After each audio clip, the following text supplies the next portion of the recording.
Might be some rain coming through.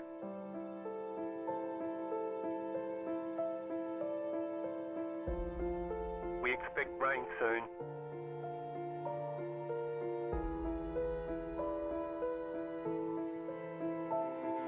Rain is close.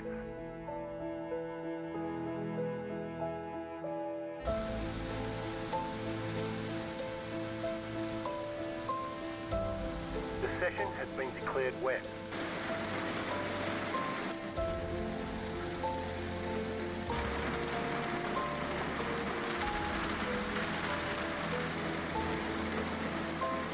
No sign of this rain stopping.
Rain is clearing up.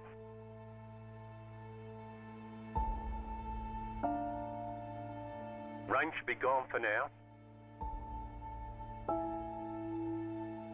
Nothing but sunshine all day.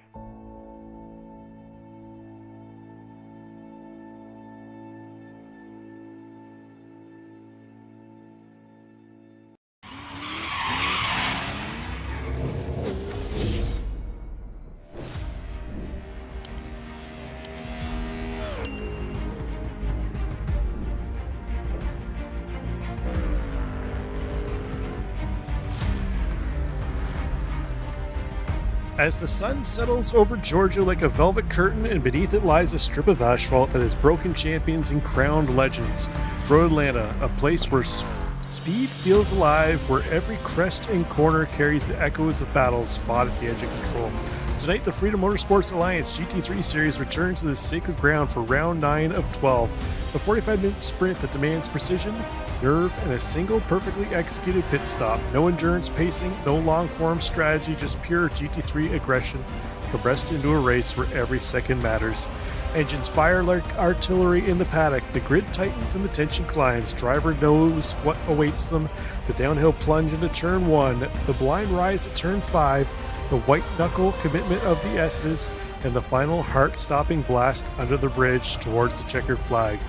This is where bravery becomes currency. This is where mistakes become scars. This is where the championship picture sharpens and where one misstep can shatter. Round 9 begins now. Welcome to Road Atlanta.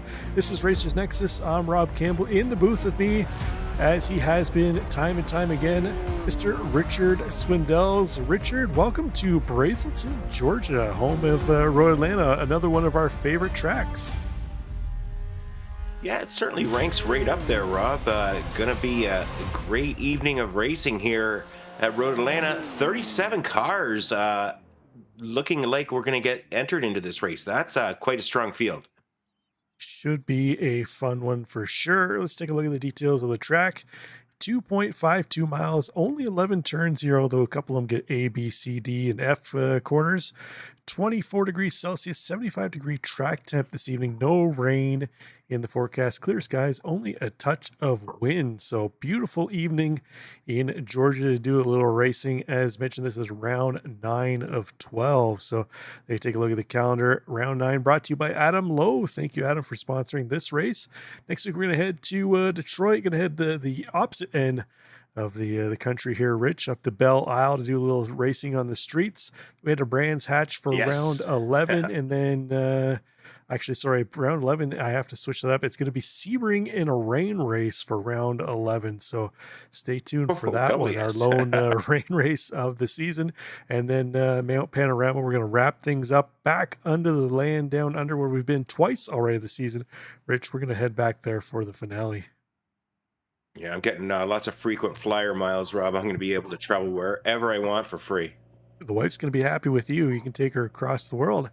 Let's take a look at I'm just going by myself, baby. Let's take a look at the format here. 80 minutes of practice. That's done and dusted. Qualifying just finished up. Looks like none of our drivers are left on track. Everybody happy with the times they've put in so far. 45-minute race coming your way. 0 fast repairs available for the drivers. It is fixed setup. The only thing they're allowed to adjust is the brake bias itself. 60% fuel load. 20 incident points gets them a drive-through. Another 10 after that gets them another drive-through. And then every 10 after that, so forth and so on. So, Rich, 30 seconds left to go in qualifying here. I mentioned it off the top. Track that both of us really love. Not only racing, but broadcasting here. Road Atlanta. What are you expecting to see here tonight? Well, I mean, I love broadcasting here, Rob. I don't do so well racing here. What am I expecting to see? I hate to say it, Rob. I think we're going to see some incidents, but I think we're going to see some tremendous racing, and lots of maneuvers and passing opportunities at 10A and 10B. Yeah, a couple of good overtaking opportunities here at Road Atlanta. The first one is the first corner on the track, turn 1. And then you have into turn, I can never remember if it's turn 5 or 6. I think it's turn 6. And then you get yourself into the back straight, heading down into turn 10, A, B, C, D, and F before you head to the start-finish line. But that's going to wrap up qualifying. Rich, let's take a look at our grid here, and why don't you take us through the first 10 drivers? Sure, we'll do that. Sitting on pole, Brandon Anderson, solid qualifying effort. Second place, we've got Chris Lashbrook. On row 2, we've got Tony Sorrentino in 3rd and Chase Matsko in 4th. Row 3, we've got Matt Myers with a strong qualifying effort in 5th and Nathaniel Fryman in 6th. Alex Jacobson is in 7th with Timothy Dunn in 8th. And in row 5, 9th place, Anthony Jenkins, Marshall Crocker Jr. in 10th. Yeah, we're going to see him fight from the back of the top 10. 11th place, David Bush III with Nathan Fuller. Nice qualifying run for him too as well. In 12th place, Dustin Wells, the Big Cheese in 13th. And Nigel Steele going to start to his outside in 14th. Brian Scott in 15th with Jim Bajoy in 16th place. 17th place, we're going to find Mark Nelson with Jeremy Eschenman to his outside in 18th. And then rounding out our top 20 is going to be Broughton Jones and Jacob Williams. At 21st place, we got Justin Muskowitz and Paxton Frith in 22nd. Jody Nielsen is in 23rd. Alexander Berter, 24th. Steve-O, you mean? Well, row 13, 25th place, PJ Wentline. Curtis Kennecker making his return in 26th. Ryan Peters is in 27th. Adam Lowe in 28th. Rounding out your top 30, we've got Aaron Siebens and Joshua Defreen.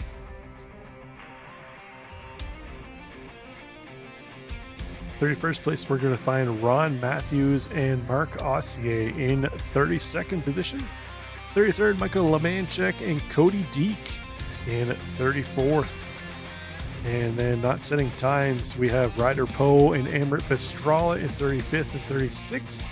And they ran out the field Anthony Ingram, who we found out was the earlier banned this season, Travis Roberto, so he's been banned again. So we won't see Anthony Ingram on the grid at all, Rich. Well, I'll ignore that one for a while, for now, Rob, but 7 drivers didn't set a time tonight. I don't know whether that was because of penalties or because they're afraid of turn 1. What do you think, Rob? I heard the pre-race speech by Chase Matsko. I think there was only one driver that had a end-line penalty to serve this week, and it wasn't any of the drivers that did not set a time. So I don't know, Rich. Maybe they are just afraid of turn 1 and figured maybe if they can't qualify at the sharp end, just start at the back end. I'm used to starting in the middle, and yeah, it's a little crazy, but oh, I don't know. I don't get it. I do not get it, but to each their own. I'm just here to commentate, and that's what I'm doing, Rob. That is what I'm doing. I don't agree with it. You're setting yourself up at a deficit. I mean, it's okay maybe if you're the only person who didn't qualify, but when there's 7 of you, what does that do you? I don't know. We'll find out, I guess, shortly. But while the field is on their pace lap, let's take a look at the points coming into this one. Marshall Crocker Jr. still leading the way, 27 points ahead of Alex Jacobson. Anthony Jenkins, another 60 points back of Crocker in third place. Matsko and Lashbrook rounding out our top 5. Alex Bahari, Mekon Gizoni, Kobe Brooker, Jacob Dick not here this evening, Rich. Who do we got? How's it looking in Pro-Am?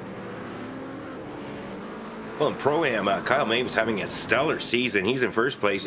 Jeremy Eshelman got a slim lead over Anthony Branco, just 3 points ahead.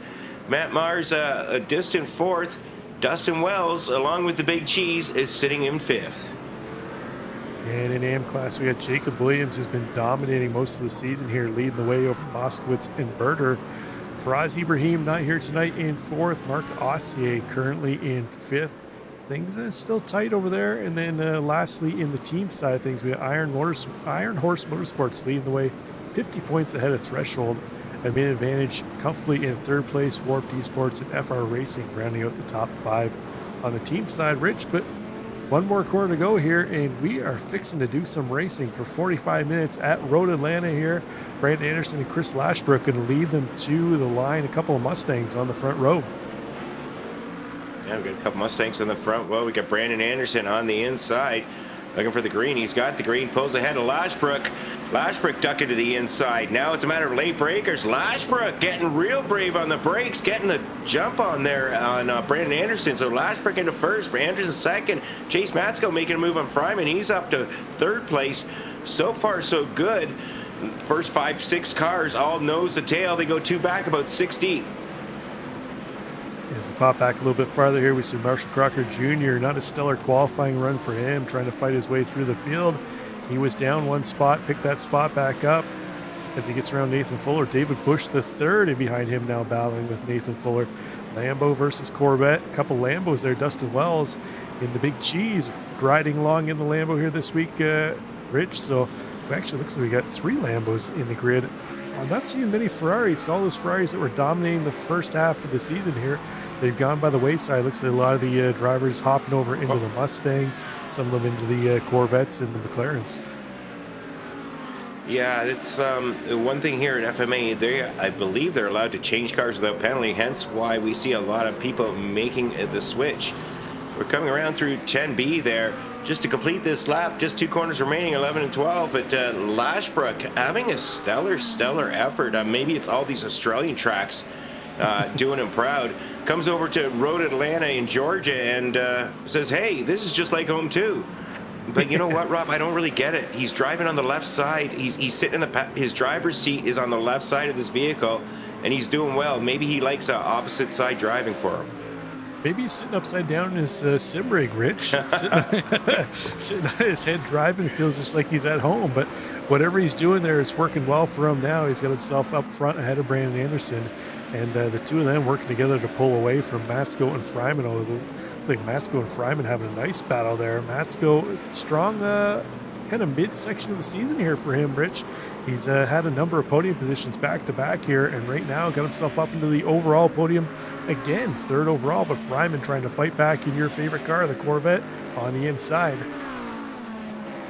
Fryman, look at side-by-side action. This is where you're going to see most of the side-by-side action, folks. Taking a look here at Chase Matsko and Fryman. Chase Matsko trying to make the inside move on Fryman. No, not able. Fryman holding him off there. Oh, that's going on. Nice, good, close battle. While that's going on, PJ Wentline had himself an issue last time by. He managed to catch that bridge and destroy his car. He had to jump to the pits. We take a look here at Anthony Sorrentino ducking up the inside. As you said, Rob, good place to pass. Turn 1. It looks like Sorrentino trying to make that move. Not going to happen, though. Sorrentino's going to have to tuck back into place. And now he's got Matt Mars and Timothy Dunn hot on his tail. So Interesting here. We got the battle between Ford and Chevrolet in the top 10 here, Rich. Couple of Corvettes trying to defend against the Fords, and then for good measure, we had a couple of McLarens in there. Oh, as I say that, Anthony Sorrentino off track, but he's going to get it gathered up, so lose a couple spots, falls back right ahead of Matt Mars. Mars immediately looks the inside, unable to make the move. He's going to have to gather it up here, maybe get a run down the back straight into turn 10A and B. Look at those feet. Oh, Matt, come on, Matt. I don't need to see that. Just bugging you. Who's he looking at? He keeps looking like he's looking... Does he got surround view here? Because, I mean, I run triples, but I'm not looking that far back over my shoulder. I guess he's checking his blind spot. He's probably talking to one of his youngsters hanging out in the room. It looked like more like, you know what, go take care of it. I'm busy. That's what it looked like to me. Could kind of look like me last week when take a look here, Jim Bejoy. Nice move there by Jim Bejoy up to 17th place, getting moved by Broughton Jones. So, yeah, Matt Mars kind of looked like me last week when my wife poked her head in near the end of the race. Broughton Jones not giving up without a fight. Oh, look at that close battle there, folks. That last corner 12, always a place that can be a little bit of an issue, but Broughton Jones keeps it on track. And wow, that was some great racing. Justin Moskowitz here, taking a look at him in the Corvette. Broughton Jones in behind him. Jim Bejoy up ahead. So Jim Bejoy had himself a good race. Justin Moskowitz up at 3 positions. Yeah, taking advantage of that mistake by Broughton Jones, pouncing on it, snatching away that move, but Jones not done. He looks to the outside of the Corvette of Moskowitz. See if he can make that move around the outside. It's going to be tough to get that done, but BMW looks like it's able to stick on the outside. And now the Aston, the lone Aston, Braxton Frith, trying to stick his nose up in there, Rich. What a battle here for this is the 19th, 20th, and 21st place, mid-pack in the field. Yeah, that's quite the battle for sure. Wow, I mean, that's what you want to see, though, folks. In the set, we've got the leaders up at the front with Chris Lashbrook still continuing to lead, but coming down here, we've got Braxton Frith. Getting on the brakes are way early. That almost caused some issues there, but Jody Nielsen managed to avoid him. So right now, Eshelman, Berner, we look at them all. There's just a whole ton of them. But, man, I'm looking at this. It looks like we had 3 cars didn't even take the start. Ryder Poe, well, as you said, Anthony Ingram and Amarin Pastrana also not taking the start. So that would explain why some people didn't set a time. Yeah, 3 drivers didn't see this one. PJ Wentline out early, as you mentioned, clambering into that bridge through the final corner. Oh, we got a Mustang off track. Jacob Williams doing a little bit of landscaping for the groundskeeping crew. And I don't think he lost a spot out of that at all, Rich. He's able to cut the corner. He did get a slowdown, and he does have to serve, but I think he's far enough ahead of Moskowitz. He's going to be able to serve that and keep that position. Yeah, as long as he serves it right now before they get on this big long straightaway. I hope he managed to clear that off now, because otherwise he's just a sitting duck. But Jacob Williams, what a season he's had thus far. Sitting 4th in class, though. Not his best race thus far, but we're still early on. We're less than 7 minutes into this 45-minute race. Taking a look at Jody Nielsen in 24th. Jody Nielsen having himself the battle with a Paxton Frith. So Paxton Frith and Jody Nielsen. We'll see what happens here. Jody Nielsen coming in. I like this corner complex, Rob. When you get it right, it is amazing. When you get it wrong, it's catastrophic. Yeah, it seems only go one way or the other, Rich. It's hard to get it right in the sweet spot in between. But speaking of the sweet spot right now, we got Jim Bejoy and Broughton Jones battling it out. Up and down race so far for Broughton Jones. He's +1 on the day, but really battling with that Lambo of Bejoy. Bejoy not willing to give up that spot. They almost come to blows, head down through the S's. That's going to force Bejoy out, and Jacob Williams tries to take advantage. They almost come into contact there. Williams had to back out. That's going to make him a sitting duck potentially for Moskowitz and Eshelman now in behind. Yeah, that's some good battling in the end. They're all amateur class racers, so that's what you want to see, folks. Battling for position, battling for points, battling for the championship, and great racing here. Take a look here. Justin Moskowitz following along behind Jim Bejoy, Jacob Williams. We got Jeremy Eshelman in behind. What is 8-9 cars right there, all nose kind of details side by side, going down the big long back straightaway down the hill at Road Atlanta. Yeah, it's been a relatively clean start to as well. Rich, couple drivers with dropping a tire off track here, a little adventurous. But other than PJ Wentline, everybody's still running. So nice to see. You love seeing that, especially at a track like Road Atlanta. It's a popular track. Everybody knows it well, but it is small and it is tight, especially when you get almost 40 GT3 machines on track here. Oh man, speaking of that, there goes Jenkins. No, it wasn't Jenkins. It was Jenkins. Sorry. Yeah, David Bush III managing to get through all of that. Jenkins sliding right back, kind of coming through the S's. Everybody's kind of got their foot to the floor, and if somebody has to do a little bit of a lift and you're not expecting it, these things can happen. We'll take a look at a replay here. Jenkins all over the back, and it just gets up a little too close to the Audi, and yeah, a little bit of a bump and grind, but gets it back underway relatively quickly with, I would like to think, relative little damage. Yeah, I think that was Nathan Fuller, lone Audi, just kind of touched in the rear. There's no touching zone there, Rich, and that's what happened there, unfortunately for him. But we got a battle between Matt Mars and Alex Jacobson across the line. Jacobson using up the curb, a little bit of grass, trying to make that move on Mars, unable to get it done. He's going to have to defend now to Timothy Dunn, who's looking racy on the outside of Jacobson. Tries to cross over to the inside, but fortunately for Jacobson, that's going to work to his advantage. Dunn going to have to reload here and try and calibrate another move. But while they were battling, Marshall Crocker Jr., who we were ragging on for his poor qualifying effort here, Rich, he's got himself up into 6th place now, +4 the day, but he has a little adventure there. Same spot we saw Anthony Sorrentino go off earlier. Both those drivers were able to collect it up and carry on, but a little bit of a code brown. Marshall Crocker might need to change his shorts when he comes in for his pit stop. Yeah, that turn 5, you come up over the blind corner, and you don't really know where the track ends. You just kind of got to go by feel. And many a car has been collected there, spun around, and hit the left wall. I know I've done that probably at least a dozen times.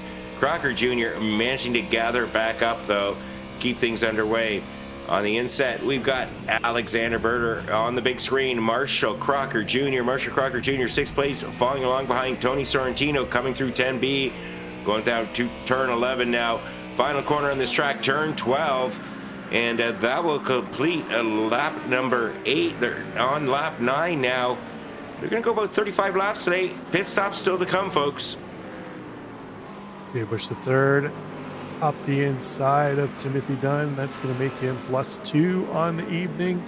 Dunn tries to fight back. Oh, we see the iRacing little time change there, kicked on the lights in the cars as they came over the crest of the hill, Rich. So we're inching ever so closer to darkness here. I think at the end of qualifying, the sim time was set at about 5:45 p.m. And I think if I remember correctly, I had a look. Sunset's supposed to be around 6:30, 6:45. So as the race progresses here, these drivers are going to have to deal with a little bit of shadows changing and potentially the track looking a little different than it did under the sun. That's for sure. It's 6:47 local time here in Hazelton, or in Georgia. Brain is mush, but Hazelton. I'm thinking Hazelton. I'm thinking, I don't know what I'm thinking. Hazelnuts? I don't know. But anyways, going back on board here in the dark is Alexander Berger. And I know we don't see Stevo anywhere, but except for in the profile picture. Here we go. Some good side-by-side race action. Justin Moskowitz on the left in the Corvette. Alexander Berger in the Mustang. We got Ford versus Chevy going down the back straight here at Road Atlanta. Berger is going to tuck it to the outside. And wow, Justin Moskowitz concedes it, tucks in behind him. Going to live to fight another day, maybe coming around to turn 1 and set him up there. We'll see what happens. That was the superior Ford power right there, Rich, over your pissy little Corvette. When we go a little farther back here, we got Joshua Dufresne battling with Marc Ossier just behind him. This is for 29th and 30th place. Both these drivers gained a position or two. One for Dufresne, 2 for Ossier. They're trying to chase down Michael Lemanchik just up ahead of them, who's up 5 spots early on, taking advantage of some misfortunes by a few other drivers here, Rich. Yeah, nice job by Michael Lemanchik. Up 5 positions. That's very, very solid driving this early on. Let's see if we can keep this effort up. Lemanchik falling behind Curtis Kinneker. So Curtis Kinneker right now down 1 position. And it looks like he may lose a second. Here's Lemanchik going up the outside. That's kind of the long way around. Curtis Kinnicker tucks it in. It's really about corner exit here, though. You want to get this corner exit turn 7 right, because that sets you up for the long straightaway. And it looks like Lemanchik did a pretty good job there. We'll see if he's able to close down under the draft. Lemanchik making great strides, closing that gap right now. And Kinnicker, it's here he comes. I don't know if he'll pull out this early, but he's trying it. Again, Kinnicker giving him some room. Kinnicker's going to go to the inside. And it's Lemanchik on the outside. That's going to flip them around. Lemanchik backs out of it. Try and take maybe a better exit out of 10B. Set him up for turn 1. But so far, so good for Curtis Kinnicker in the McLaren, holding off Michael Lemanchik. Yeah, we had Curtis Kinnicker in chat last week telling us that he was going to be back this week. He missed the race in Sandown. Yeah, he missed a tight one just to come back to another tight track here at Road Atlanta. But up front, Nathaniel Fryman's managed to get around Chase Matsko. That's going to knock Matsko out of his podium position. Fryman up 3 spots. Nice run for him right now in the Corvette. Ooh, we had a little bit of a connection issue there. Low-power Corvette? Is that what you're saying? I expect nothing less from Fryman, though. Fryman's always had good pace, and certainly demonstrating that again tonight. Absolutely, and we haven't seen him for a number of weeks. I don't think he missed the last couple of weeks, so we see him back. Another driver we haven't seen that much this season, Brock Morris, usually drives the Corvette too as well. I don't think we've seen him since about the first race or 2 of the season, so well done for Fryman. But a little farther back, we got this battle between Jacobson and Mars hasn't gone away. Mars still trying to defend against Jacobson. Crocker Jr. up ahead of them, 5 spots up ahead. Whoa. And we lost that. We temporarily lost him, and we're coming up strong, though, is David Bush III in the Lambo. He's like, hey, I'd like a piece of this action, folks. It's not just all Fords and McLarens. We got to go with the good old tractor Lamborghini.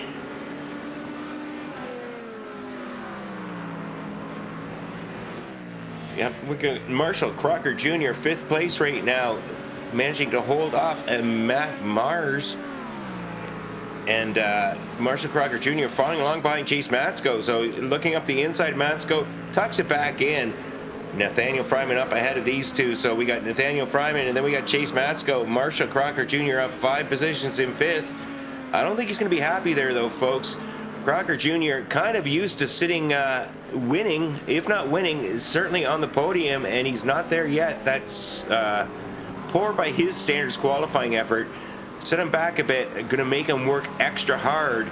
Coming up on lap 13 of about 35. We've got just under 29 minutes to go. They're still going to stop for fuel 1 time here this evening.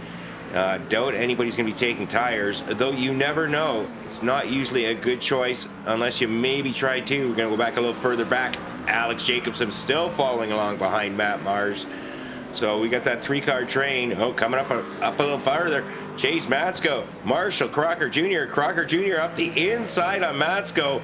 This is going to be a battle of who gets the best exit. They're side by side. Anybody can get the draft right now. Matsko's advantage. Crocker Jr. trying to side draft him. Yeah, just like NASCAR, folks, side drafting does kind of work here. And they're going to go side by side. This time, Crocker Jr.'s got a little bit of the advantage. Matsko's on the inside. Who's going to break later? Oh, Crocker Jr. breaks earlier. Cool, a little bumping, a little grinding.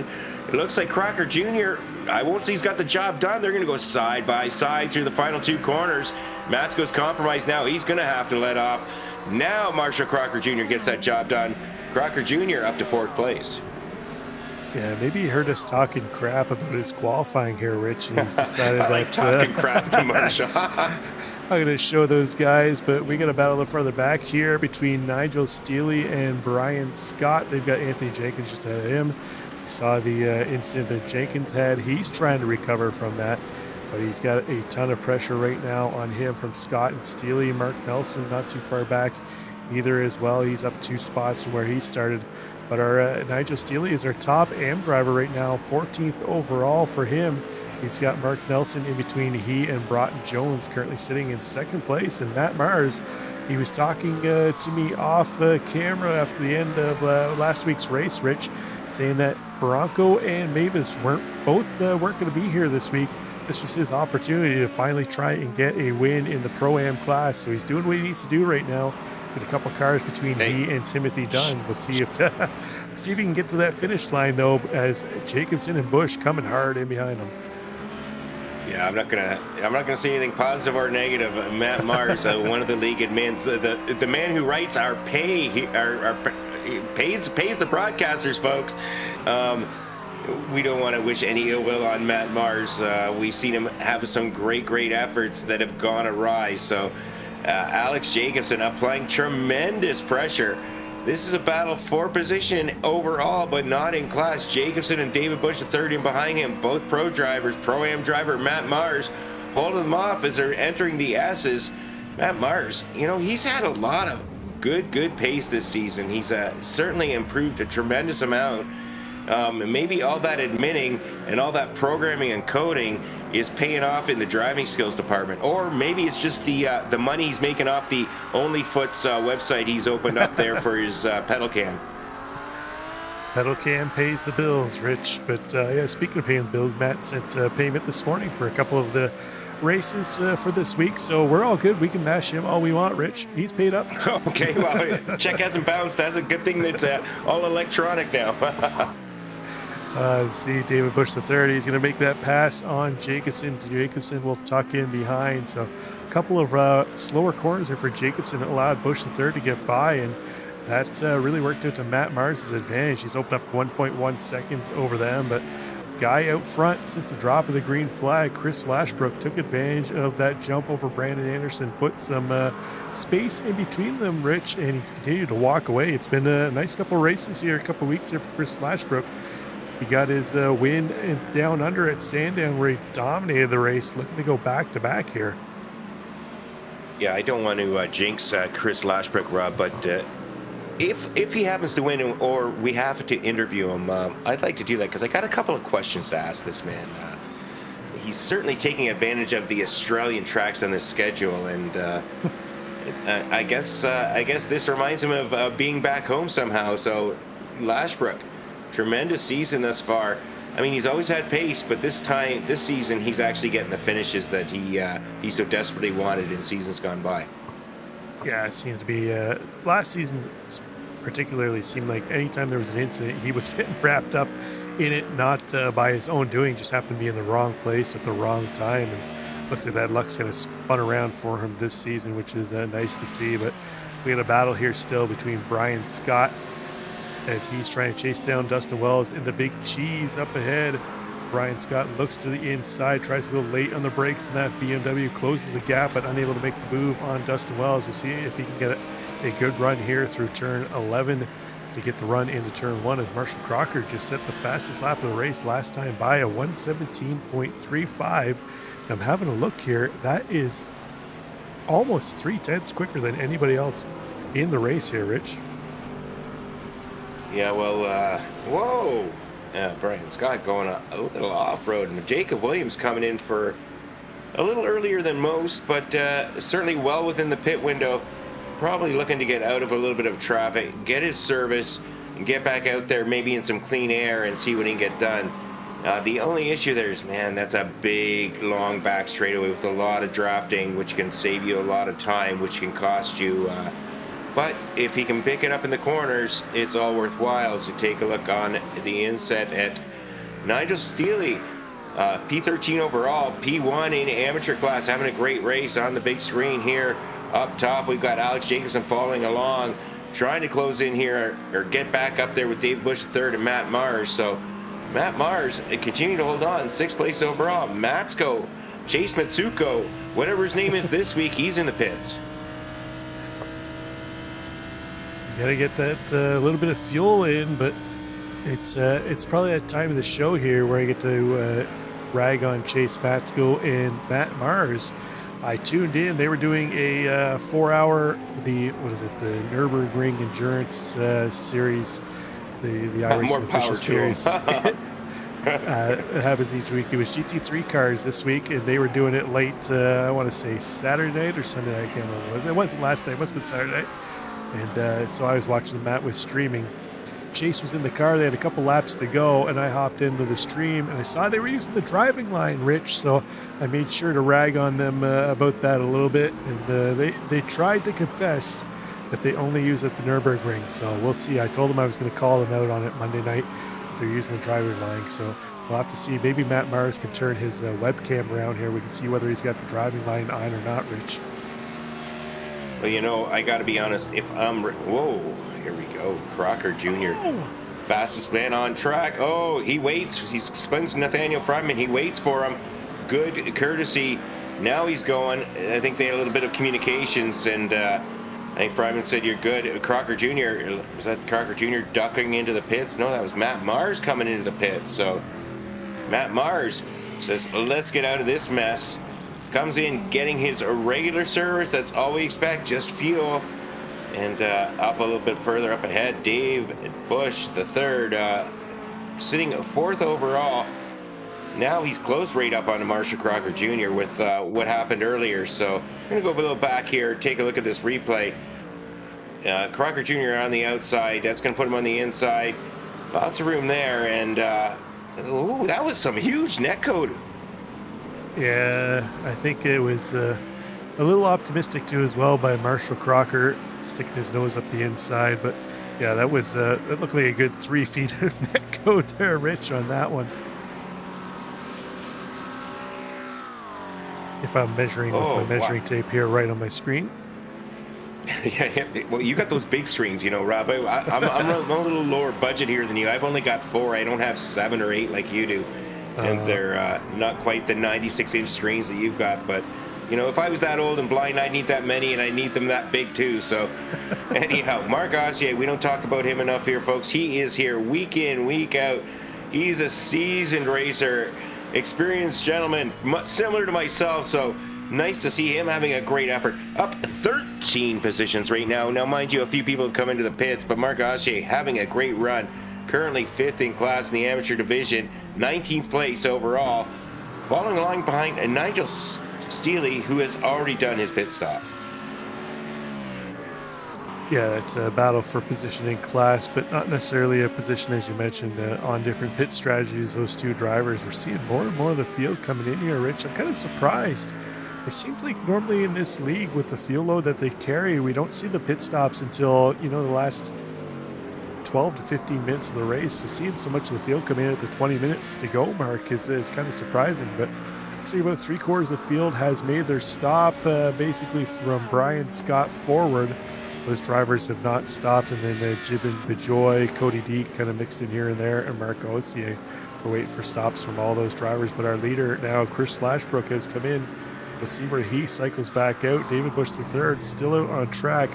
Driver that we see on Tuesday nights, always able to save some fuel. We'll see if he's able to go 1 extra lap. Looks like unable to do that here tonight at Road Atlanta. But Timothy Dunn, squirrely getting slowed up for pit road there, Rich. He almost went off coming under the bridge. Our Pro-Am leader right now took over that spot from Matt Mars, so he's going to want to try and get a quick stop, see if maybe he can leapfrog Mars, who came in earlier for the undercut. I'm wondering if some of these drivers came in early so they, you know, all the bugs and the mosquitoes and whatnot getting on the headlights, they may have just needed a little squeegee on them and to be able to see, because it's getting darker a little earlier than they expected. Matt Mars here. Great move by Matt Mars. And wow, Matt Mars is flying tonight, folks. So Matt Mars, Chase Matsuko, 2 mid-advantage teammates, having a good battle. And you know what? I don't think there's any papaya rules or any whatever. These guys are free to duke it out, because at the end of the day, they're going to, you know, if one causes foul to the other, they're going to penalize each other, Rob. They are, and that's going to move Matt Mars up into 7th place. He was able to get out back ahead of Timothy Dunn through that pit cycle, as Timothy Dunn's going to come out behind Anthony Jenkins. Jenkins back to where he qualified, so up and down start of the race for him, Rich. He's got back to ground zero here with just under 17 and a half minutes to go. Let's see now if he can maybe catch Chase Matsko and Matt Mars up ahead. He's got the pace. He's put in some quick laps here, but not exactly the race that we're used to seeing here out of Anthony Jenkins in the Ferrari. No, he had that issue earlier getting into the back of Nathan Fuller, and that cost him a tremendous amount of positions. So it's really hard to fight back. He's doing his best. He's back up to where he started, but not the race I think he was hoping for. Hasn't exactly gone his way in his return to GT3 racing. No, definitely not. But we got a battle here between Steve-O's boss, Alex Berger, Justin Moskowitz, and Jody Nielsen.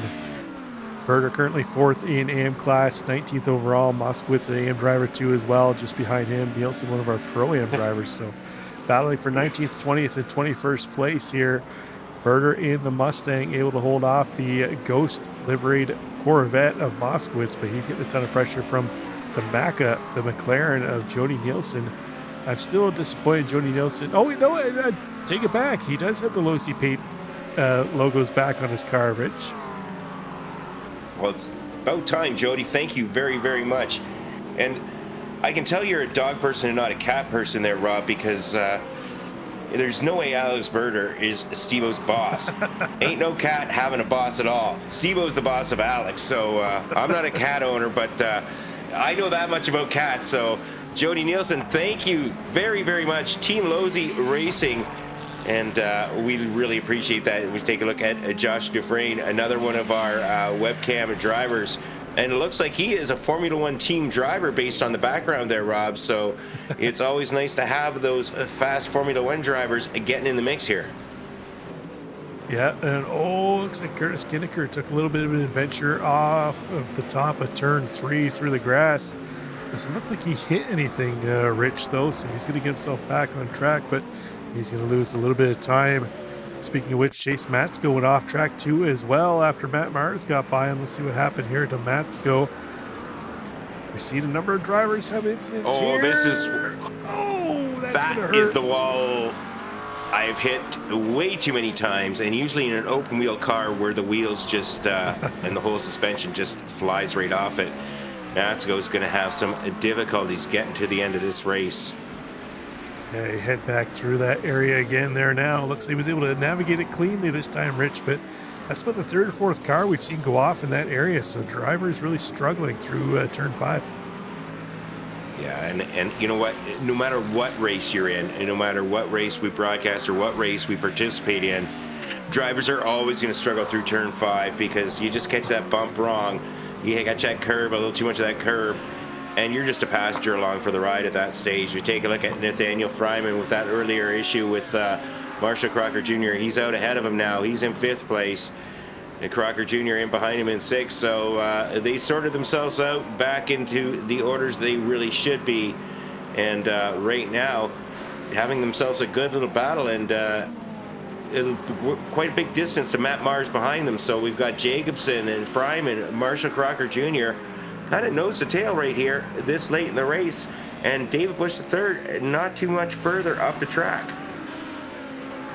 Yeah, battle for the final step on the podium here in the overall, as well as all 4 of these drivers are pro class drivers here, Rich. So they're not just battling for bragging rights in the overall, they're battling for points in class. But I think Marshall Crocker Jr. went Fryman got up to him, he let him back by ahead of him for good sportsmanship, recognizing that he got into the back of Fryman, and they'll continue to battle here for the last 13 minutes. But all this is doing is allowing Lashbrook and Anderson to open up a huge gap over these drivers, with right now Chris Lashbrook with 4.5 seconds over Anderson, and then they've got another 8.5 seconds over this battle here for 3rd place, Rich.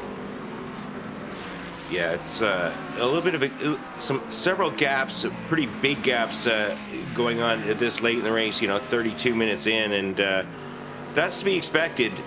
But if we look around the track, the cars are all over the place. As Chris Lashbrook, 1st place driver, is coming up on the back of Michael Lemanchek, our 24th place driver. Michael Lemanchek still up, 9 positions. So great effort. Take a look here at our amateur leader, Jacob Williams. Finally got his first win, and then he said, you know what? I'm just going to keep doing this all season long because I really like this feeling. So Jacob Williams sitting in 14th place overall right now.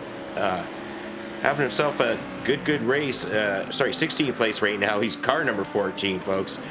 Just having a little bit of he's sitting second in class, so not as customary first place, but it's certainly a solid race for Williams. And don't forget, he did make that little bit of a detour off track too as well. Did that landscaping for the grounds crew, which they're very much thankful for. It's one strip of grass they don't need to cut here tonight, but he's trying to make his way around Dustin Wells. And you know what? Hats off to Jacob Williams. After that incident, he fell back a number of spots, able to get himself back into second place in class. So just having a great season so far for him. We are in week 9, so only 3 more races left in the season here, Rich, after this one. Really time for the drivers to start moving and shaking if they want to get themselves a little further up in the championship. As we see that, Jacob Williams looks to the inside of Dustin Wells. Can he make this move stick on the inside? Looks like Wells going to back out, give that spot to him. So put Jacob Williams now up into 15th place, now only 2 spots back of AM leader Nigel Steele. Yeah, very nice move. And, you know, I'm really happy the Iron Horse Motorsports crew decided to go with the right horse. And, I mean, Ferraris, come on, folks. They may have a horse on the logo, but the Mustang is the horse to be if you're going to call yourself Iron Horse Motorsports. But take a look here at Nathaniel Fryman, well in the mix here. Nathaniel Fryman now behind Alex Jacobson, David Bush III, Marshall Crocker Jr. behind him. So these 1, 2, 4 cars still battling and nose to tail, looking for that final spot on the podium at lap 26 of 34. 10.5 minutes to go, and it's a matter of who's going to save the tires enough and make the least amount of mistakes. Who's going to get that podium is Bush third, having to go around lap traffic here now, getting a real close. So, wow, that's close as everything getting through just fine, though, folks. That's what we like to see. I think that was Sorrentino that was off wide. I'm not sure what happened to him. He's fallen all the way back into 31st place here, Rich. So I'll have to take a look and see if he had an off track somewhere, or if maybe I just don't remember what happened to him. Yeah, I'm not sure what happened, to be honest. Yeah, that is actually, that was the 98 car, I think, of who is the 98 car? I can't even find them here, Rob. Oh, no, never mind. I'm just never mind, folks. I think that was Aaron Stevens, actually. But on board, they're still racing now. I mean, they couldn't be any closer than this, Rob. It's pretty tremendous racing this late, and nobody wants to, or nobody able to get by Dave Bush III. He's kind of corking the bottle here. David Bush III, taking a look at David, and wow, he's having a good race. Cody Deek up ahead. He's going to be the next driver on these side-by-side action. Alex Jacobson, Nathaniel Fryman, Marshall Crocker Jr. is going to stick a nose in. See what happens here. You don't go 3 wide through curve 12, folks. That is just crazy. Crocker Jr. all over the back of Jacobson. He jumps to the outside. He jumps to the outside, and wow, look at that. Jacobson tucks it back in. Crocker Jr. kind of ran out of real estate there with Fryman occupying the lane he wanted to take. So, well, they battled a bunch. All that did really is let Bush III get a 1 1/4 second advantage over them. Yeah, we hop back here and have a look at Chase Matsko and Nathan Fuller. We saw Matsko have that incident, went sideways, kissed the wall. No doubt a little bit of damage on the left front nose of that car, and he's fallen back steadily through the field here.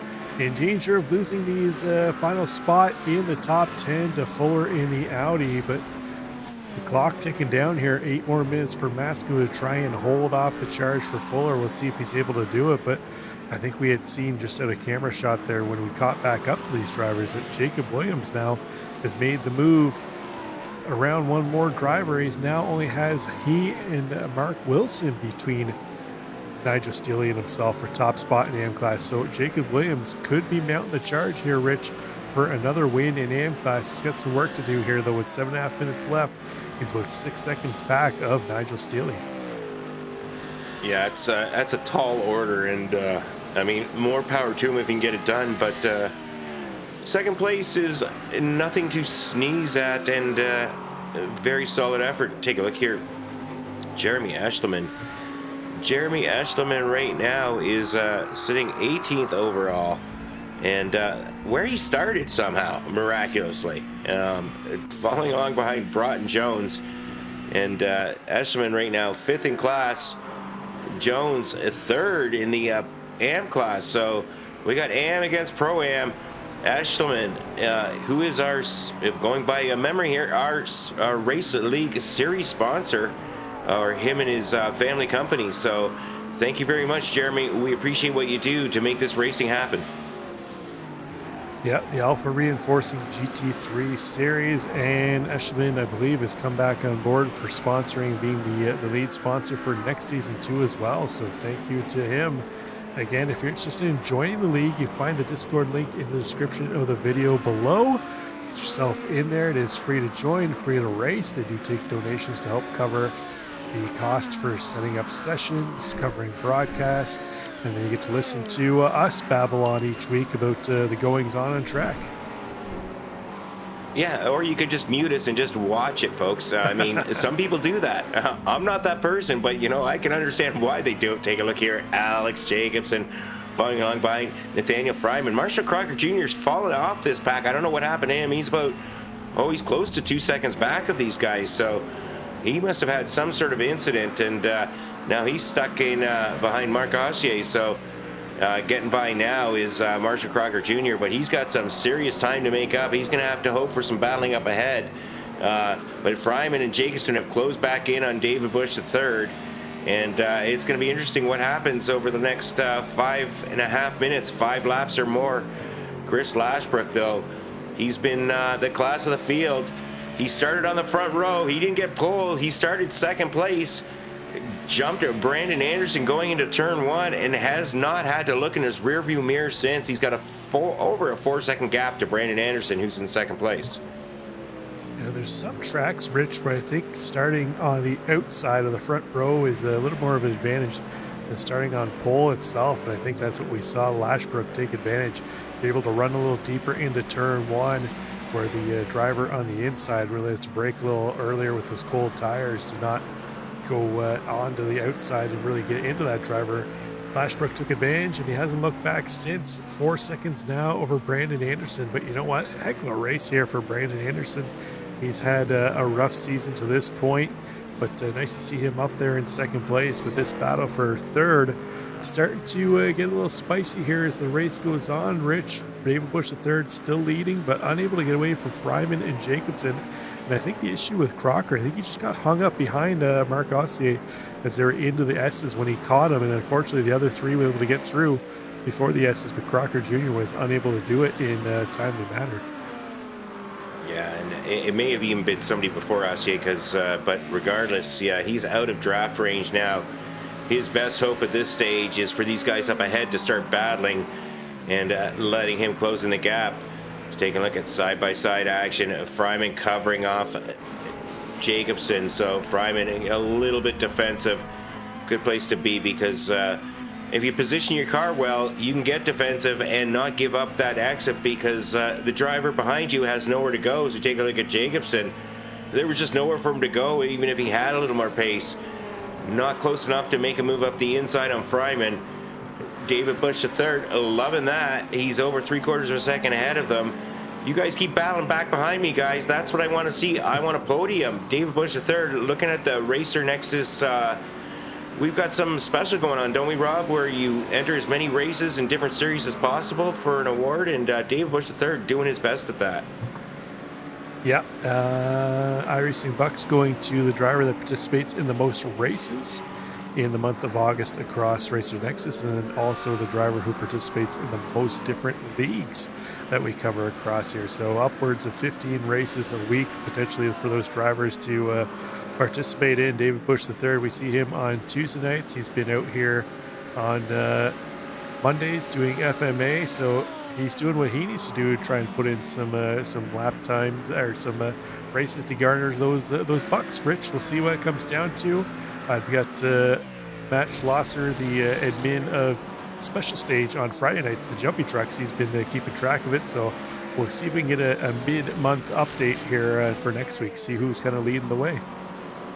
You know what would impress me is, I mean, we do some broadcasts simultaneously. It'd be nice to see somebody drive with one car in their left hand and one car in their right hand, and so you could do that. You know, you run 2 rigs to broadcast, Rob. I mean, why not run 2 rigs to race? That's what I say. Take a look at Nigel Steely. Nigel Steely sitting there in 13th place overall, first in class. He's only up 1 position on the day, folks, but that's all he needs. Nigel Steely having a stellar race, holding off Mark Nelson. We're in lap 33. We're going to go 35 laps, so he's got 2 more after this one. So Nigel Steely having a great race in the Ford Mustang. Yeah, working out well for him. They're hopping a little farther ahead of them. Anthony Jenkins, he's trying to chase down. Oh, that's the lap car. I believe Siemens up ahead, but Timothy Dunn in behind him. He's got some pressure from Nathan Fuller. Fuller was the car that Jenkins got into the back of earlier going through the S's, and that sent him off track. He's been able to catch back up to him and get around him. So Jenkins now up +1 on the day for him into 8th place. Fuller up 3 spots too as well in 9th. And let's take a look and see who's our biggest mover here now, Rich. Looks like Michael Lemanchik and Cody Deek are both tied at 9 spots gained on the day. Yeah, it's Michael Lemanchik. I think he's been here longer than I have and longer than you have, and nice to see him having such great success this evening. Cody Deek, I believe he was 3rd overall last season in AM, if I'm going by memory.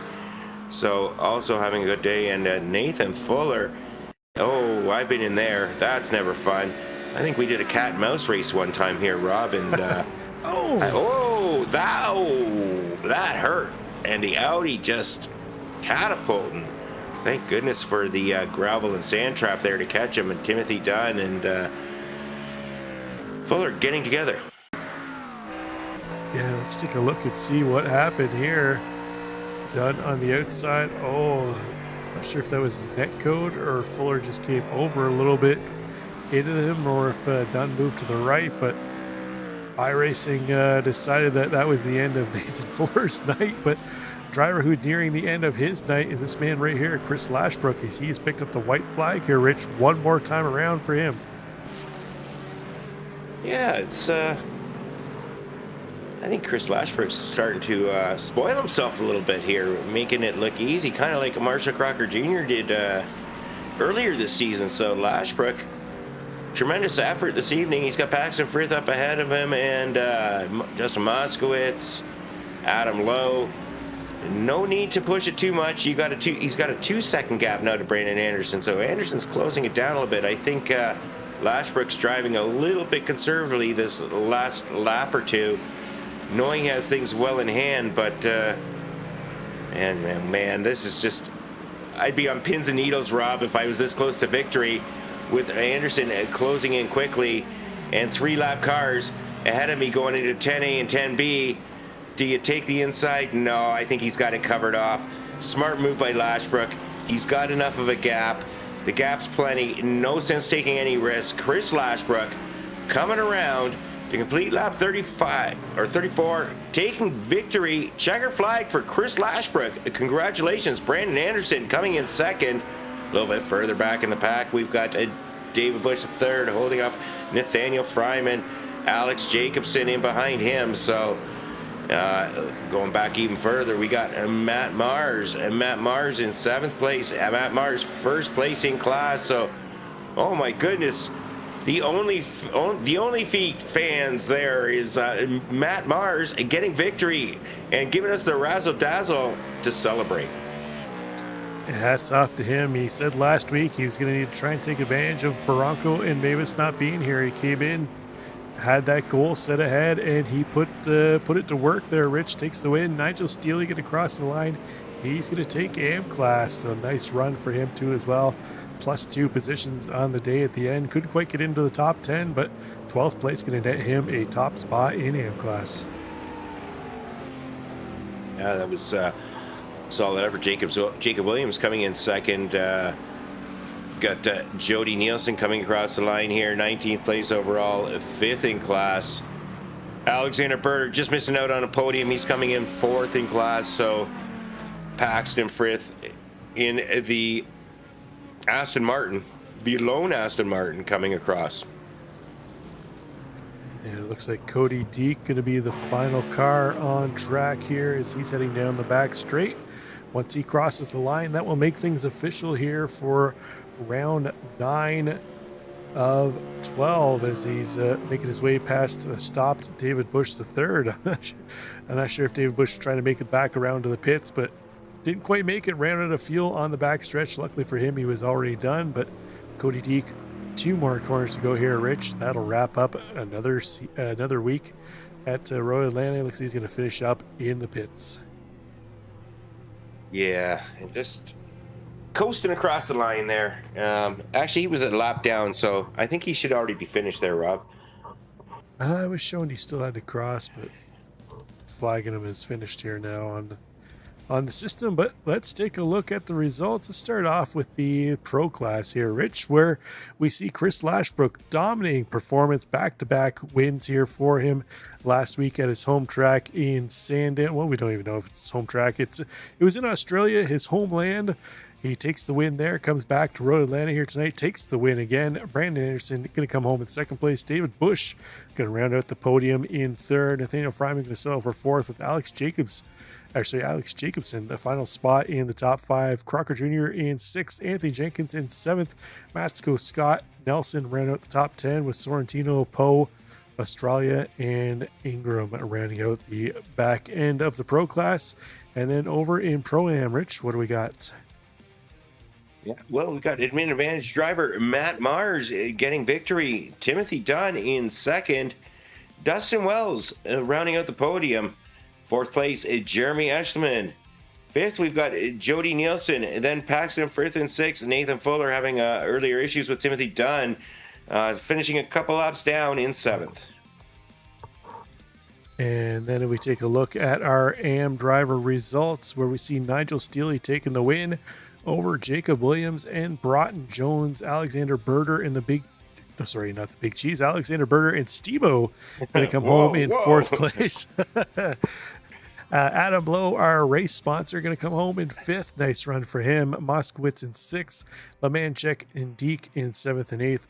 Mark Ossier, Joshua Dufresne ran out the top 10. And then Siebens and Bejoy in 11th and 12th. Kinnicker, Peters, Wentline, and Matthews rounding out the grid here of AM drivers. Can I just say something? Can you leave that on the screen for a second, Rob, if you can pull that back up for a sec? Or in the amateur class. Hey, folks, these are the people who race week in, week out and get no recognition. And I say this as one of those kind of drivers. Michael Lemanchik, Cody Deek, Mark Osse, Joshua Dufresne, Aaron Siebens, all on the lead lap, all doing a great job racing, coming in, showing up week in, week out. Great job, guys. There you go. We get the mid-pack cheer from Richard Swindell as the head mid-pack driver here at Racer Nexus. It is what it is, Rob. I speak the truth. We got some drivers in the booth here waiting to chat. Rich, you said you want to talk to this man, ask him some questions. Let's bring in our race winner, Chris Lashbrook. Chris, congratulations. Thanks, Richard, mate. Appreciate that. Yeah, back-to-back weeks. That's, pretty happy with that. I mean, last season, I think it was last season where we saw you helicoptering. You had some issues anyway, but you've always had great pace. What's been the turnaround here? Is it all these races in Australia? And then now you're just picking it up and bringing it over stateside? See, last season even this season, to be honest, it's just getting caught up in incidents. I think qualifying's a big factor for me. I think qualifying, at least on the 2 front rows, you can guarantee yourself, a clean lap and a couple laps and try and get into a rhythm. Whereas, if you're buried in the pack, you're racing for sheep stations. You're trying to make positions, you're thinking strategy on the fly, and there's a lot going on at the same time. So I think, just qualifying better and just kind of understanding the nature of the race as well this week. Top front tyres were degrading pretty quick. The tyres got too hot, you're losing pace as well. So I pretty much drove 90% that whole race, and Anderson was keeping with me, which was keeping me nervous. But once he started falling back, and I just kind of looked after those tyres a little bit at the front, I was just able to drive away, and yeah, it helped me big time in this one. And then it was just staying consistent and navigating the traffic, and making sure I kept on the black stuff. You got that. You didn't qualify on pole, but you made that great move on turn one, and you just going into turn one on Anderson, and you just didn't look back. I mean, really, that was the key to the race, in my opinion, from my standpoint. But on the last lap, you came upon a group of 4 cars battling, and going down, coming into 10A and 10B. I was wondering, it looked like you were going to make a move, and then at the last minute, you kind of wised up and realized, I guess, you had enough of a gap on Anderson to not have to. Is that what happened? Yeah, pretty much. There was 3 guys ahead of me battling for position. I had about 4 or 5 seconds there in Anderson, and I didn't mind if he got within a couple of seconds, because I knew I had didn't want to interfere with those guys. I probably could have find my way around them, but with 2 laps to go, I didn't see any real benefit getting around those guys, and it's just risk management, you know what I mean? You never know, sometimes the worst thing can happen, and I'd rather the gap to second look small on the sheet of paper, just to ensure just bring it home clean, doesn't it? Yeah, well, that's right. Yeah, and one of those 3 cars was a fellow team driver as well. So I just thought, well, I've just got to bring it home from here. There's no real benefit for me breaking up those guys to make like 2-3 seconds down the road. There's no real advantage. So I didn't want to get Anderson too excited though. But he drove a great race as well. Now, my real question I had, and the reason I wanted to interview you, Chris, is on your day-to-day driving excursions, to work, to back, your daily drive, or you're sitting on the right side of the car. Is it a big difference when you hop into the left side of the car to go race car driving? Or are you just like SVG and you can drive anything? Well, I wish if I was, I wouldn't be in the sim. I would be doing it for real, that's for sure. But I've just, you get to a point where you do it so much in the sim, and just experience over the years from when you first get in the sim to now, it just becomes comes second nature. But it's more the steering wheel, because you're so used to the paddle shifters and holding the wheel, kind of left to right. And I drive a big 4-wheel. I drive a Nissan Patrol as my daily. So imagining there's paddle shifters there, looking for apex, all that sort of thing, navigating the traffic on a day-to-day basis. But I'm just in the groove with the car. The car's a big reason. The Mustang's kind of broken on fixed at the moment, and I just capitalised. I saw Marshall got a 1X on his third and final lap in qualifying too, which probably wasn't good for him. He looked pacey. I think he would have been right up there for the win, Marshall. So I was just happy to capitalise, and right on. Well, Chris, congratulations. We'll see you next week. Anybody you'd like to shout out tonight?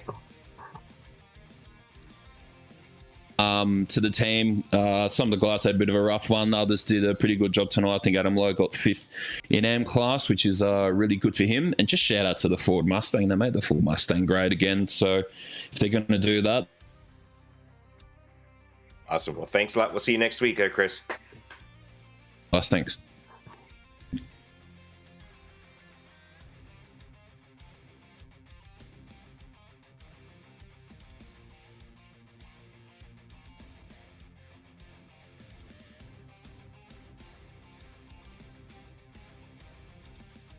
And it looks like we have David Bush III in here this evening.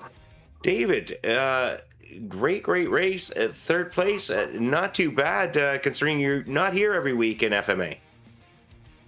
Thanks, Richard. I appreciate it. I was very defeated with myself after quali because I messed up on the last lap. So unfortunately, I had to start pretty deep in the field, but did my usual, just stay consistent and do a little fuel saving, and flip the strategy on as many people as I can, and thankfully came up and ended up in the podium position tonight. Well, yeah, certainly. I mean, you made up 8 positions, and it smart. A lot of smart driving here this evening. It wasn't. I don't think you weren't overly aggressive. You took the opportunities where they presented themselves. you skated through, and then you managed to hold off Crocker Jr., Jacobson, and Fryman for the last ever since basically the pit cycle ended, and that's it's always nice to see guys battling in your rearview mirror, isn't it? Yep, it definitely takes the weight off of my shoulders. The whole gist of my race was to, if there was a car slot in front of me, I was going to try to pass somebody just to move up positioning before pit stops. But for the most part, I was just trying to stay consistent and not have any slowdowns or any off tracks that were hindering my speed. But overall, I'm pretty happy with how tonight has gone, and I hope to keep the momentum and see if I can run with these guys over here in FMA. Well, I think you've demonstrated that you can. So will we see you next week at Belle Isle? That's the plan. Oh, awesome. One other question I just had to ask, David. We've covered you for a number of seasons now, or years, I guess, in other leagues. I've never seen you drive anything but the Lambo. Will we ever see you drive anything but the Lambo, or is it Lambos for life? I am strictly V10. If you go digging, you can find some footage of me driving an Audi back in the day, but for the most part, V10. Yep, I stick to the Lambo. It's the same motor, isn't it? I mean, geez. Yep. You don't branch out very far. Well, David Bush III, it's nice having you here. Great race. We look forward to seeing what you can do at Belle Isle. Anybody you'd like to thank or give a shout out to tonight? As always, huge shout out to Lunatic Racing. They put on the gorgeous paint that you see on screen. We've got FMA putting on these great races week after week, and Racer Nexus pretty much every night. Come back, see what's going on. You'll find something that you didn't even know was running. Gotta keep with Racer Nexus. There you go, folks. Couldn't have said it better myself. Thanks a lot, David. We'll see you. We'll see you tomorrow, and we'll see you back here at FMA next week. Thanks, guys. That was our P3 finisher overall as well in class, David Bush III. We do not have our second place finisher, Brandon Anderson. Let's hop over into the Pro-Am category here, Rich, where the man finally gets his win, takes advantage of Mavis and Bronco not being here, but I'm going to say he would have done it either way. Top spot in Pro-Am class goes to our admin of the league, Matt Mars. Congrats, Matt. You finally got that monkey off your back. Yeah, thank you, guys. I appreciate it. Yeah, it only took 149 races to get one, but I think it's a 69th race on road, so a little better percentage there. But yeah, it only took two of my top competitors, not being here, toughest competitors not being here for me to get it. But hey, it's a win's a win, so we'll take it any way we get it. That's where you just take and say it didn't matter that they weren't here or not. I was going to smack them around either way. Yeah. I'll tell them that in the chat this week. Now you got to do what we've seen a number of drivers do already this season. Lashbrook just did it tonight, back-to-back wins for him. We've seen Williams do it a number of times, Crocker Jr. doing it a number of times. Are we going to see Matt Mars going back-to-back as we head to a street course next week?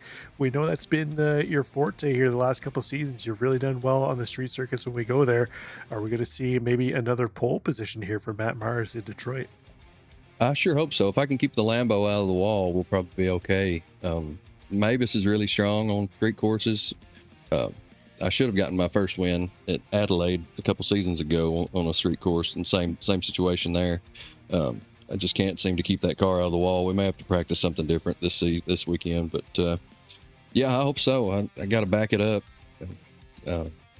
And like I said, street courses are kind of my thing. So if we keep it off the walls, we should be okay. Well, the good thing is you got that win out of the way. So, as I said, the monkey's off the back, so the pressure's off now. You can just go out there and drive your race. But before we let you go here, Matt, anyone you want to shout out or give thanks to, and maybe give us a little preview for next season that's coming up quickly?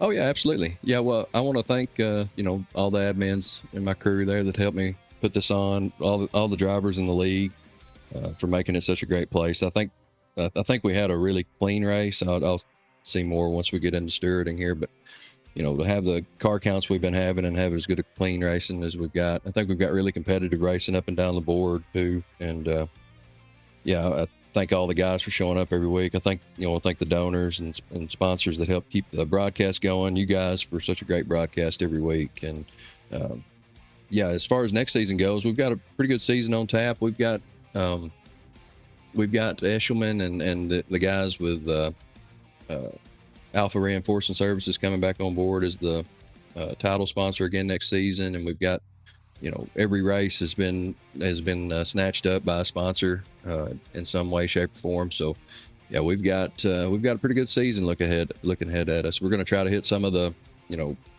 special events the weeks that they're running: Suzuka, Road Atlanta, Indy Road, and I believe there's one more later in the season there that we'll be running. But yeah, should be a good season. And plenty of room left in the field for anybody that's watching that wants to sign up. I know they've got the link in the Discord, or you can just type in www.racefma.com and it'll get you a link to the Discord. And yeah, plenty of room for you. Love to have you. Excellent stuff, Matt. Well, we'll let you go start getting ready for next week's race. And just so you know, I did rag on you and Chase for having the driving line on doing your Nordschleife race. I'll run that dude at Nordschleife all day long, man. I tell you, I'm about 3 seconds faster a lap with it on at Nordschleife, so I'm going to run it. But yeah, we ended up finishing 10 minutes P4 on that faster, thing. Matt. I hear that. Yeah, 140 something curves, ain't it? There's quite a few of them to remember. Well, take care. Get ready for next week. We hope to see you get another win there. So hats off to you. Appreciate it, fellas. Yep. Thank you. We'll see you guys next week. That was our winner in Pro-Am class, Matt Mars. Now let's bring in the driver who finished up just behind him in second place, Timothy Dunn. Yes, Timothy, sir. Congratulations. Second place. You must be quite happy with the results. Qualified very, very strong and finished strong. Yeah, this is the first time in the Mustang for me, and I keep seeing all the success everyone else is having, so I kind of threw my hand at it, and the car worked absolutely fantastic on the track, and I can't say enough about how balanced and well that car drives. Yeah, it seems everybody started off with the Ferrari, and a lot of people have migrated over to the other horse in the field, and it certainly paid off for you. You had some good battling, a good close battling there with Nathan Fuller earlier, a little incident going down the back straight, but looked like your car got through that relatively unscathed, and you managed to trek on and secure that solid second place victory. Nice podium. Was it a big change once the lights went out here tonight, or once the sun set and it started getting darker? Did it change your perspective at all? Not a whole lot. I've run that track quite a bit over the last 6 months, so I've been pretty familiar with it in the day and the night. So, it was pretty fluid for me. But yeah, just to go back to that with Nathan, I definitely want to check that out because I feel terrible with that little incident there, and just see what happened so we can correct that so that won't happen again next time. Yeah, we couldn't, to be honest with you, Timothy, I wasn't calling you out on you causing it or him causing it. We couldn't tell. It was just... from what we could see, it was just you guys were racing hard and racing close, and unfortunately, he didn't fare as well as you did out of that. But regardless, next week we're out of street circuit, something entirely different than here. We're going to Belle Isle, going up a little north. You gonna stick with the Mustang, you think, or are you gonna try something a little different here? You know what? I'm not going to lie to you. I've had a couple of car changes here recently, but for the shorter, smaller, tighter courses, I definitely like the McLaren. So I might give that thing a ring again for the short circuit and just see how that performs on the road course. McLaren's always a fine choice from us in the broadcast booth, and I'm really looking forward to seeing what you can do there in that at Belle Isle. Any shout-outs or thank yous you'd like to give tonight, Timothy? Yeah, definitely. Shout out first off to you guys. Put on a great broadcast every time. I love watching it. Shout out to FMA for putting on fantastic races, and then also shout out to my crew, the factory sim racing squad that I deal with, and they help me practice a bunch and really sharpen my skills. Awesome. Well, we look forward to seeing you next week. Congratulations once again, and get practicing. That's right. Thank you, guys. Have a good night. Okay. Was their second place finisher in Pro-Am class. Mr. Timothy Dunn. And now let's bring in the driver who finished the final step on Pro-Am. Moved up into Pro-Am this season, Dustin Wells at the Big Cheese. Dustin, congrats. You got yourself that podium finish in class here at Road Atlanta. One of the few Lambo drivers here tonight. How'd that work out for you? It was pretty rough tonight, not going to lie. I mean, before I tapped the wall, things felt pretty good. But afterwards, I was definitely fighting to keep the car on the track. Now, we head to a street circuit next week. We've seen so far this season, the couple street circuits we've been to, the Lambo kind of worked real well there. Are you feeling confident heading to Detroit next week?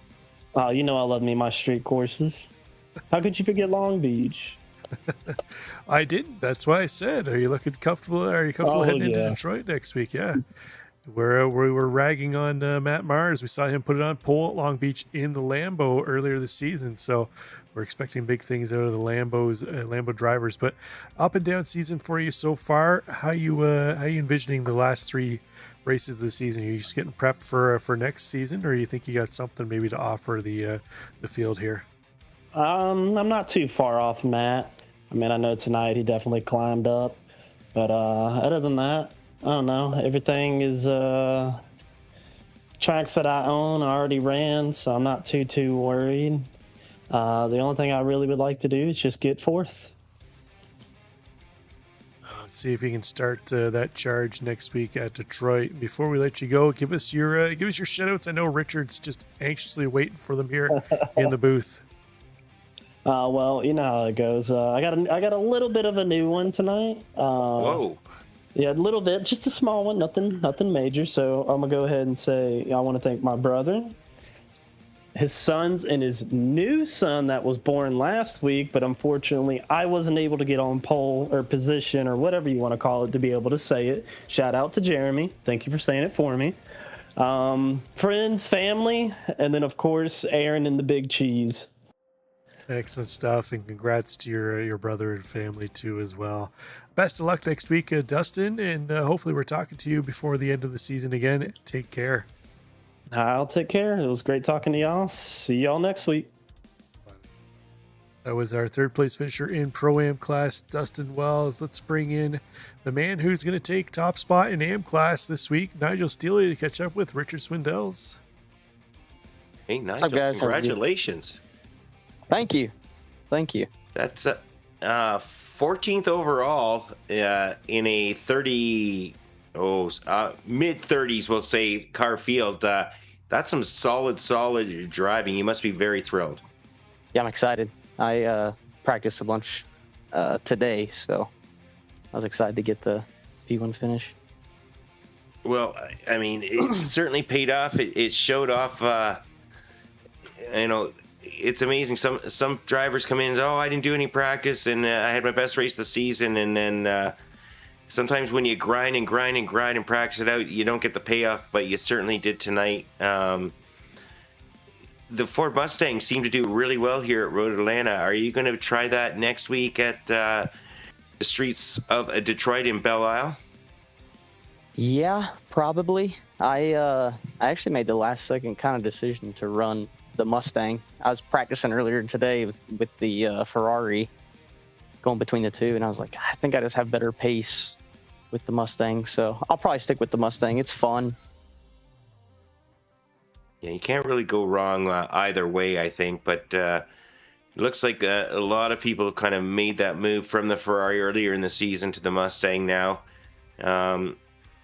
Anyhow, that's a solid effort, a nice P1 this evening, Nigel. You think are street circuits? Are you a fan of street circuits? Are you a fan of Belle Isle? I've never raced there, but I do like street circuits. I think they're fun. Well, if you like street circuits, if you like the likes of Long Beach or Adelaide or any of the like, Belle Isle is gonna be a treat. Bumpy like Sebring, with concrete walls like Long Beach. I think you're gonna have a load of fun. So we look forward to seeing what you can do there. Any thank yous or shout outs you want to give? Yeah, just shout out the league, obviously, FMA, putting this on. It's awesome. You guys for broadcasting it, and shout out to I'm racing for Critical, but also just shout out to Threshold for kind of taking me under their wing, kind of giving me some pointers. Well, awesome. Congratulations, Nigel. We look forward to seeing you next week and seeing what you can do. Yes, sir. Thank you. Was our winner in AM class, and to wrap things up here, let's bring in the man who's dominated AM class all season but unable to snatch away the win here tonight. Jacob Williams going to come home second in class. Not the top step in class, but you know what? That second spot ain't too bad.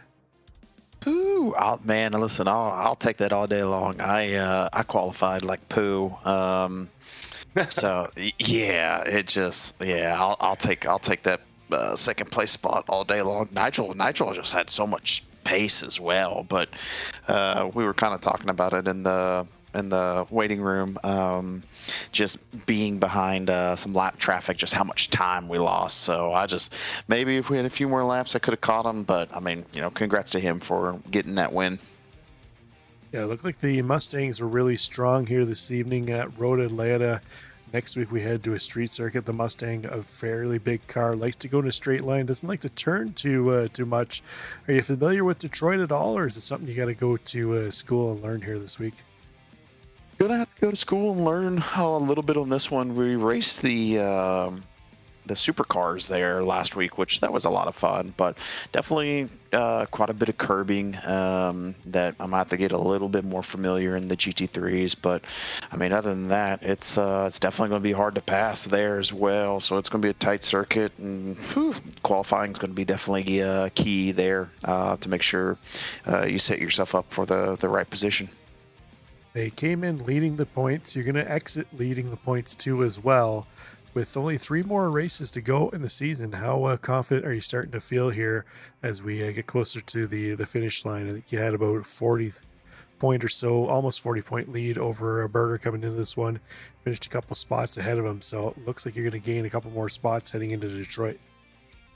I don't want to say necessarily confident. It just, the job still isn't done. We still have, like you said, three races to go. I mean, the field's still, especially on a circuit like Belle Isle, with it how tight it's gonna be, with roughly 35, 40 guys. I mean, there's, multiple opportunities for Alex, and I do believe Justin is right behind him, or it's vice versa. I can't remember which one, but there's still opportunity to capitalize and make up a ton of points. So it's just, it's one good race, and I could be out of the contention for the lead. So definitely got to mind my P's and my Q's, and just, really just keep my head on a swivel and just try and finish strong.